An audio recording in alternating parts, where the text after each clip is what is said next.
Today I will take accountability for everything.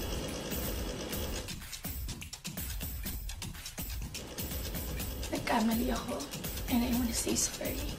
Maris Racal, nagpakatotoo, humingi ng sorry at hinarap ang lahat ng pagkakamali.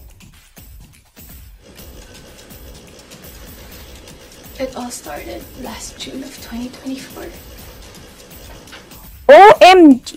Matapang na hinarap ni Maris Racal ang mga isyung bumabalot sa kanyang personal na buhay.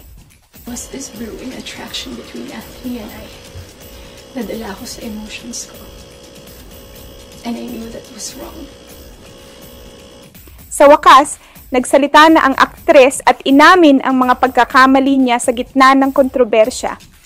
Ayon sa kanyang pahayag, humingi siya ng tawad sa kanyang ex na si Rico, kung saan inamin niya ang naging pagkukulang niya sa relasyon at ang pagkakamali niyang may kinalaman kay Anthony. It wasn't easy. It was very hard for me too. Sa kanyang emosyonal na pahayag, sinabi ni Maris na pinagsisisihan niya ang mga nagawa niyang pagkakamali at handa siyang magbago para sa mas mabuting kinabukasan.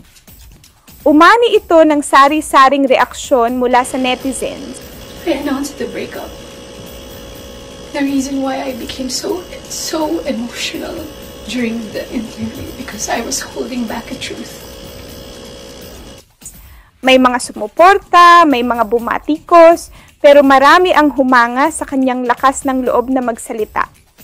Sa kabila ng kontrobersya, nananatiling matatag si Maris at nagpapasalamat siya sa mga taong patuloy na naniniwala sa kanya. Patuloy ang usapan online at trending pa rin ang pagsasalita ni Maris Racal tungkol sa kanyang issue. Mag-like, comment at subscribe ka na for more videos. I wasn't